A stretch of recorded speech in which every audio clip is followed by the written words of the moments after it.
Ahora sí, buenas tardes Jorge, ¿cómo te va? Buenas tardes. ¿Cómo ¿Cómo estás? andás? Bien, bien, muy bien.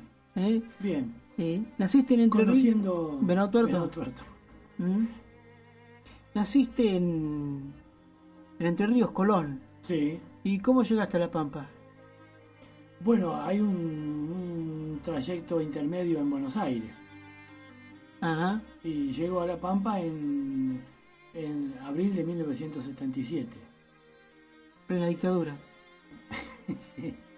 Eh, de modo que es una salida de Buenos Aires y no solamente determinado por el clima opresivo que había en ese momento, ¿no? Mm, También por otras circunstancias. mm. Sos sociólogo. Así es. Ajá, estudiaste en la Universidad de Buenos Aires. En la filosofía y letras de la UBA, sí. Ujú. ¿Cuándo te recibiste? Y en el año 74, más. O sea que agarraste varios años de la dictadura o no, de fines de Onganía, Lanuse por ahí. Claro, ya, sí, eso se terminó en el 73, sería el gobierno de campo, ahora, ¿no? Ujú. ¿Y cómo era en ese momento, te acordás, el ambiente universitario? Y fue de mucha ebullición durante todo el periodo de la dictadura del 66 al 73. Desde de la noche de los bastones largos en adelante fue de mucha actividad, muchas de esas actividades no públicas, ¿no? Porque la represión era bastante selectiva, bastante grande, pero de cualquier manera había movilizaciones, pese a que también había víctimas. Pero, y después, a partir del 73, con la mucha ebullición por el tema de la presidencia de campo y demás, fue de muchísima movilización. Ujú. Estamos conversando con Jorge Echenique, sociólogo, como él te contaba, autor de Pampa Libre, Anarquistas en la Pampa Argentina, que se presentó anoche en la Biblioteca Florentino Meguino. ¿Y conforme con la presentación de anoche? Sí, muy bien, muy bien. No solamente por la cantidad de gente, sino también por el clima cordial y cálido, no solamente de la comisión de la biblioteca, sino también del mismo ambiente físico de de la biblioteca. Bueno, en realidad la biblioteca es casi un santuario para todos nosotros, ¿no? Máxime Ujú, cuando está amenazado por tantas otras tecnologías. ujú. Eh, ¿Qué son los anarquistas? ¿Cómo definirlo? Anarquía, anarquistas. Y en realidad digamos, tiene un común denominador que de estar contra toda forma de propiedad y a su vez contra toda forma de autoridad. Eso es lo que distingue el anarquismo de otras formaciones que también perseguían la transformación de la sociedad capitalista y su reemplazo por otro tipo de sociedad. En este caso, renegar del Estado o considerar que el Estado no es necesario para vivir es lo mismo que decir que no es necesario que haya una autoridad presente para poder vivir y para poder trabajar, ¿no? Mm, ujú. Entonces, los anarquistas, digamos, hacían un culto de todo esto, cuando podían, por ejemplo, incluso a nivel sindical. En Jacinto Arauz, en 1921, junto con las reivindicaciones económicas, lograron los bolseros, en el pliego de condiciones, afirmar con la casa serialista que no hubiera capataz. Ujú. Entonces ellos se demostraban a sí mismos y demostraban al resto de la sociedad que es posible trabajar sin una autoridad así, con tanta firmeza presente, que las mismas personas dejadas a su libre albedrío pueden autorregularse y automanejarse en el... Eso se llama autogestión, ¿no? Ujú, Y todo tenía que ser para ellos una escuela de autogestión. ujú. ¿Y por qué se te dio meterte con estos temas que por ahí no son muy comunes en los estudios históricos? Bueno, porque precisamente estudiando los hechos y los fenómenos sociales a la altura de 1919, 20, 21, en todo el territorio de las llanuras pampeanas en general, me di cuenta que muchas de las conducciones de estos movimientos sociales eran protagonizados por anarquistas. Ahora, como yo no sabía que esto era así, tampoco lo sabía el resto de los investigadores y el resto de la gente. De modo que fue un desafío muy, muy grande y muy hermoso poder ir desenterrando todo eso. Ujú, ujú. Supongo que uno debe sentirse cada vez más satisfecho cuando va encontrando estas historias poco conocidas. Claro, tan poco conocidas, pero que generaban debates que mantienen muchísima actualidad, ¿no? Ujú. Vos ayer decía que esto no es algo esto no es algo arqueológico, algo un dinosaurio, este tipo de libros o de hechos que sucedieron, la lucha de los anarquistas, sino que debemos tenerlo con la memoria, traerlo para decir, bueno, hay que seguir peleando por la dignidad del hombre. Claro, porque si todas aquellas, digamos, aquellas luchas de los años 10, de los años 20, eh, eh, han conformado una cultura obrera eh, autónoma de la cultura dominante, hasta que sucumbió ese anhelo, digamos, ¿no? Ahora, si toda esa cultura cuestionadora, rebelde, es una cultura extinguida, entonces es cierto que se acabó la historia. Y es cierto que se acabaron la ideología. Ujú. Si uno dice que no es cierto, tiene que dar crédito de que todo aquello, este, toda esa épica puede digamos, volver. Y yo creo que está volviendo, y hay muchos ejemplos hoy. Hoy, por ejemplo, la gran cantidad de comisiones las comisiones internas de delegados de muchas empresas y de servicios públicos que tienen que luchar contra la patronal, contra la vigilancia interna, contra la burocracia sindical. Todos son contras. Es una cultura de la adversidad, la que tienen muchos hoy en la Argentina. Y eso también es épico. Y eso también digamos, es navegar a barlovento, es decir, contra la corriente. Ujú. Eh, Esta es una versión, la segunda edición corregida o ampliada.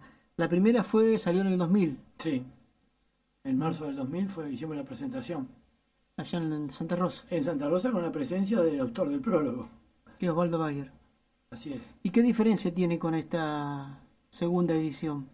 Bueno, incorpora datos nuevos, y que yo precisamente ayer más o menos lo fui eh, desgranando, muchos datos que en 10 años muchísima gente va aportando, porque mucha gente se siente reflejada en el libro porque ha tenido parientes anarquistas, abuelos, demás, y hay otros que han escrito en el periódico Pampa Libre, que es el que da título al libro, de modo que todos se han comunicado, muchísima gente se ha comunicado en estos 10 años para aportar datos nuevos. Pero además hay reflexiones nuevas, porque uno sigue investigando otros temas o estos propios y llega a conclusiones y a reflexiones que antes no había previsto. Y además uno incorpora reflexiones de otros investigadores, como Ricardo Falcón, como el mismo Juan Suriano, como el Gustavo Guevara, como otros que han estudiado todo este tipo de cosas, Beatriz Arlo, en fin, de modo que uno va incorporando también otras reflexiones de otros investigadores. Mm, Pero en la primera la primera versión no te censuraron, en esta sí. Esta sí, sí, sí. ¿Eh? Sí, bueno, la censura exclusivamente fue para la presentación en el Día de la Pampa en la Feria del Libro, ¿no? Ujú. No, fue a ese solo efecto. Sí, sí, sí, sí, sí. Que lo comentamos una vez aquí en el programa, Sí, de que creo que fue el ministro de Educación, ¿no? sí, así es. Que te dice, no, ese libro no se puede presentar en la Feria del Libro, por lo menos desde el gobierno de La Pampa. Claro, en realidad hoy sabemos que Pampa Libre y otro libro que precisamente trata sobre la vida poética, la obra poética de, de Edgar Morisoli, nacido en Acebal y que se radicó en La Pampa en la década del 50 y que es un crimen censurar una obra De un poeta. del máximo poeta vivo de La Pampa, ¿no?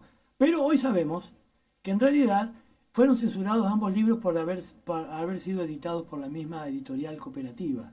En realidad el gobierno de La Pampa...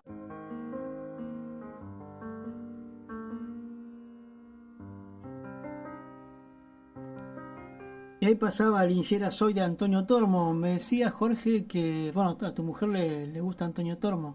Por lo menos le trae muchos recuerdos de que lo escuchaba de chica en el campo, Ajá, ¿de dónde ella? ¿Dónde nació? en La Pampa. Ah, en La Pampa. Así es, Ujú. ¿Vos la conociste allá en La Pampa, a tu esposa? así es. Sí, Ajá. sí.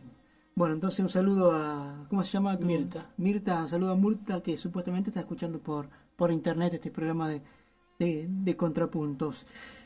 Jorge, bueno, los lincheras de Antonio Tormo, ¿y quiénes eran los lincheras? No lo que se conoce hoy como el vago, el vagabundo que anda por ahí, no, eran otro tipo de sujetos, ¿no? Lingera, claro, con GH, viene de una palabra italiana que en realidad designa que cómo se usaba eran, digamos, para aquellos obreros en tránsito, montados en trenes de carga, porque no se podían desplazar en trenes de pasajeros porque no tenían plata. De modo que lo hacían en trenes de carga, que como se sabe, hubo una ley que los habilitó, les permitió subirse a los trenes de carga. Entonces, precisamente anoche estuvimos viviendo una de las imágenes donde se ve un repleto, un tren de carga lleno de lincheras, ¿no? Ujú. Digamos, el anarquismo en aquella época le daba importancia a los lincheras y le dedicaba folletería aparte a los compañeros lincheras. Había un volante y un folleto que tenía esa denominación.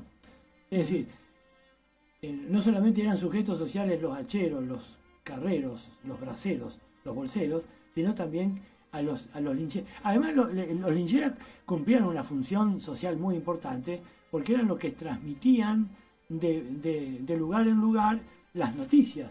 Eran los que llevaban los periódicos obreros, los volantes, y llevaban las novedades de los conflictos o de los, digamos, o lo que se estaba pagando en tal lugar, cumplían un rol comunicacional muy importante.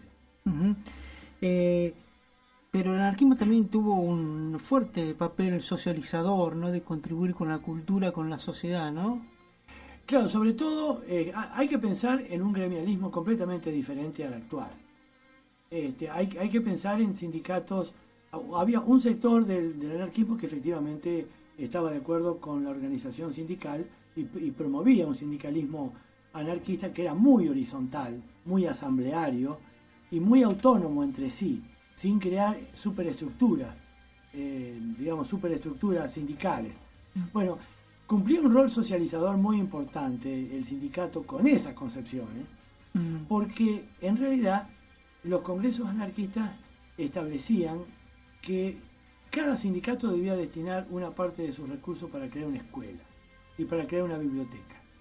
De modo que ellos tenían la sensación de que, como no confiaban en el Estado, este rol socializador o terminar con la brutalidad a que eran conducidos los trabajadores en pleno Estado liberal, digamos, en que no había ningún auxilio estatal, ninguna legislación sobre la seguridad social, el sindicato tenía que ocuparse de esta tarea digamos, de sacarse de encima, que el obrero, digamos, se vaya conformando, se vaya humanizando a través de la labor sindical. Esto quiere decir una escuela, biblioteca, pero también el sindicato cumplía un rol difundiendo hábitos racionales de alimentación y de higiene, por ejemplo.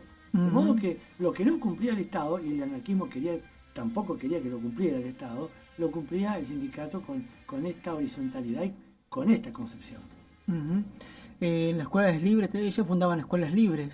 Claro, sí, hubo acá en Venado Tuerto, uno llamó Comuna Libre, ¿no? Algo sí, por lo menos Una escuela, como decía, eran escuelas racionalistas donde digamos, la libertad del niño, digamos, era muy diferente, digamos, a la escuela formal con grados y con un currículum único para todos. Eran mucho más espontáneas las escuelas racionalistas creadas en España en 1909. No, en 1909 murió su creador, Ferrer. Claro. Entonces, todo esto conducía a que haya una cultura obrera separada de la cultura burguesa, sin conexión con la cultura burguesa. Y esto es lo que se termina a la altura del año 30, en la década del 30. Ujú. También hacían fuerte hincapié en lo que eran las obras de teatro, ¿no?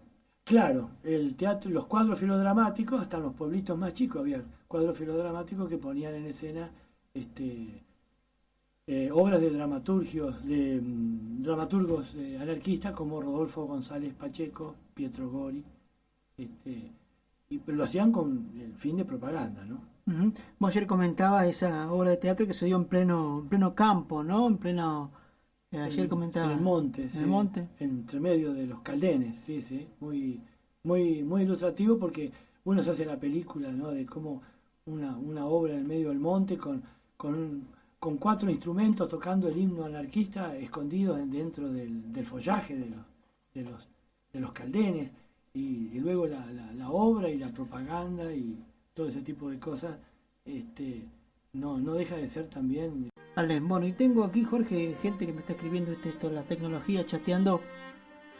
Bueno, Melina, Ana, eh, bueno, le escribió Mauricio, a ver si es entrerriano, Mauricio es entrerriano de María Grande, a ver si quiere conectarse a internet puede escucharnos.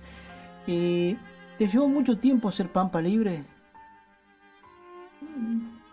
Y alrededor de unos 3 años más o menos de recolección de datos, ¿no?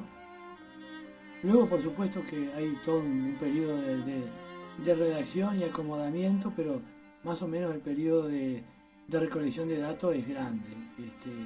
Y es y para cualquier investigador la recolección de datos es fascinante, porque uno no solamente recolecta los datos que anda buscando, sino que se encuentra con mundos nuevos que momentáneamente los tiene que dejar de lado, pero luego se retoman, ¿no? Ujú. Las entrevistas también son clave, los testimonios.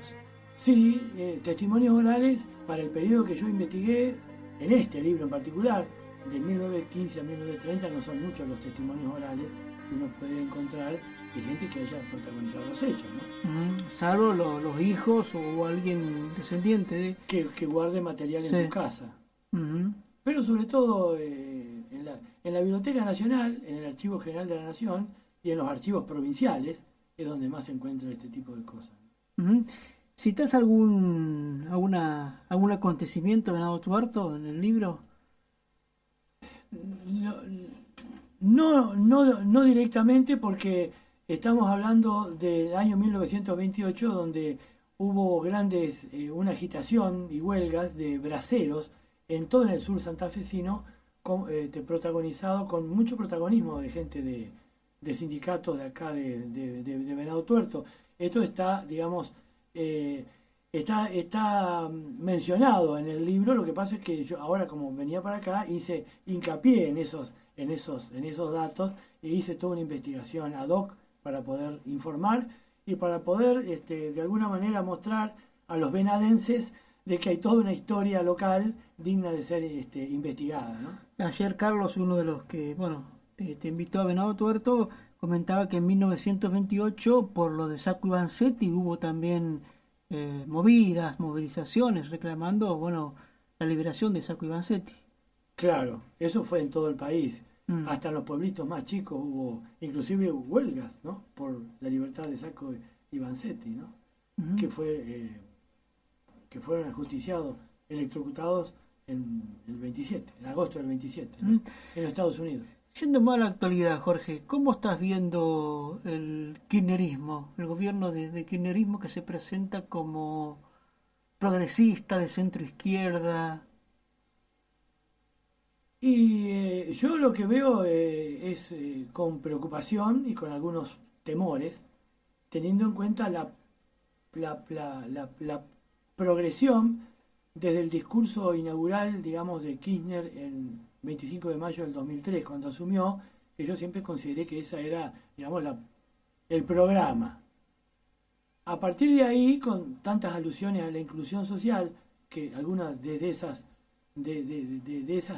tareas pendientes se cumplieron, pero otras que pronosticaban, digamos, una vía económica alternativa y de confrontación con las corporaciones, yo veo que se están modificando, en el sentido que yo creo que se está gobernando con las corporaciones, y no me refiero solamente a las corporaciones mineras, que es el laissez-faire total, sino que, digamos, con corporaciones industriales.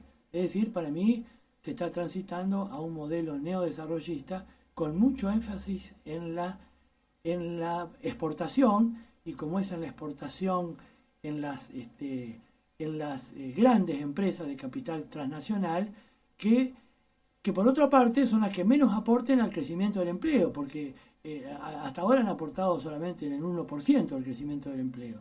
De modo que a mi criterio tendría que ponerse mucho más énfasis en la pequeña y mediana empresa, pero no solamente pensando solo en la exportación, sino en función del mercado interno, ¿no? Por supuesto que hay otros temas como hay rupturas con el neoliberalismo evidentes y hay continuidades. Un 35% de la población ocupada en negro señala una cierta continuidad. Es decir, hay un empleo informal que no termina de convencer y no termina de bajar. Hay un impuesto al valor agregado del 21% cuando en otros países latinoamericanos es del 12%. Entonces, mi preocupación es la siguiente, y que a mí me gustaría, y yo converso con compañeros kirchneristas y tratamos de no enojarlo y que sea un debate fraterno. Estas son preocupaciones y temores alrededor de qué es lo que se entiende por profundización del modelo. Más neodesarrollismo, a lo mejor. Y sí, pero o no, otro lo puede entender de otra manera, pero queda en una nebulosa. ¿Qué es la profundización del modelo? No digo más nada. Está bien. Vos fíjate que salió ayer que casi el 55% de los empleos de la producción agropecuaria lo hacen los pequeños y medianos productores. Claro. Apenas el resto lo hacen las grandes producciones. Claro, por eso la política de subsidios tendría que estar destinada hasta este sector. Sin embargo, la política de los grandes subsidios es a las grandes, a las empresas más grandes. Todas aquellas que tienen capacidad de exportación industrial, especialmente. Carlos Elefrade, cuando vino Venado Tuerto, que fue candidato a diputado por Proyecto Sur, decía, pensando en el presupuesto de en el presupuesto para este año, no en el 2012, en el 2011, que si se destinaban 10.000 millones de pesos para la asignación universal por hijo, ahora se aumentó a 12.000, casi 13.000, se destinaban 40.000 millones para los subsidios a las empresas. Entonces me parece que no sería, si es un gobierno, al modo progresista tendría que ser al revés, 40.000 para lo que es los sectores populares y 10.000 para las empresas. Claro. Casi mi vuelta. Claro. Por eso son preocupaciones que uno tiene con respecto al futuro, ¿no? Por último, ¿tenés ya algún lugar más donde presentar Pampa Libre? Fijo no. Hay posibilidades, sí, en Córdoba, en Buenos Aires nuevamente, pero todavía sin fecha. ¿Fuiste a Mendoza? Mendoza, Rosario, Bahía Blanca, Río Colorado. Sí. ¿Con buena aceptación? Sí, como menos parecido a lo que ocurrió anoche acá. Bueno, gracias por tu viaje de La Pampa, por venir a presentar tu libro, gracias por venir a este programa y vamos a seguir en contacto aquí en Contrapuntos. Ha sido un gusto venir a Venado Tuerto, realmente. Jorge Echenique, sociólogo, autor de Pampa Libre, Anarquistas en la Pampa Argentina, segunda edición, con prólogo de Osvaldo Bayer. ¿Y dónde se va a ver, Jorge? Dame el mail donde se puede conseguir este libro. Bueno, la editorial cooperativa habilitó un correo electrónico, una dirección de correo electrónico para todos aquellos que quieran comprar el libro. Entonces se